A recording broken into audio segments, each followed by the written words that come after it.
ẹ gbọ́ ta ló máa kọ́kọ́ kú nínú àwọn mẹ́tẹ̀ẹ̀ta tẹ́ ń wò yìí, Ògbólúkẹ́, Apá àti Òkèlè. Ta ló máa kọ́kọ́ kú nínú àwọn mẹ́tẹ̀ẹ̀ta yìí? Sinimá kan tó ń bọ̀ lọ́nà nìyẹn o, látọwọ́ Mr. Latin, Ajagunta.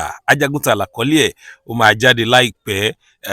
Ọ̀pọ̀lọpọ̀ àwọn òṣèré ni wọ́n kópa nínú sinimá Ajagunta yìí. Apáde ń pa mí lẹ́rìn, apá ń pa mí lẹ́rìn. Ẹ máa wojú Usman Òkèlè.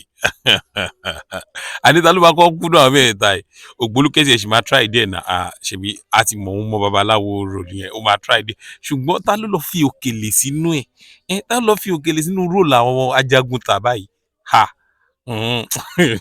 Ẹ wo Ajagunta. Sinimá tó dùn ni, ó dẹ̀ nítumọ̀. Ṣé ẹ mọ̀ pé baba Latin náà kì í ṣe ọmọ kékeré nínú kakọ sinimá?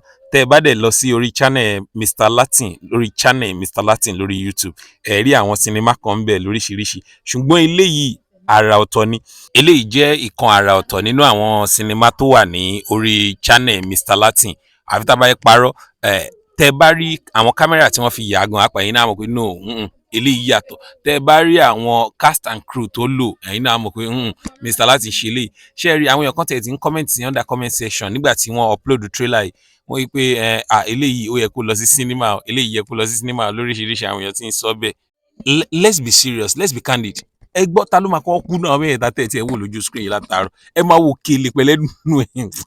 Ọlọ́run, àwọn èèyàn yìí ti ya wèrè gan. Apáre òun kan ṣáà ń jẹnu wúyẹ́wúyẹ́ ní tiẹ̀ ni. Ògbólúkẹ́ náà frank pa mi ò ní gbà o, bàbá oṣó, èmi náà ní gbà. Ta ló máa kọ́kọ́ kú náà mẹ́ẹ̀ẹ́ta yìí? Ajagunta máa jáde láìpẹ́ sórí Mr. Latin channel lórí YouTube. Ẹ lọ subscribe síbẹ̀ kẹ́ ẹ lè wo àwọn oríṣiríṣi sinimá tó wà ńbẹ̀. Ṣùgbọ́n kẹ́ ẹ tó lọ, ẹ subscribe sórí Leyin Itage. Ẹ ṣé o.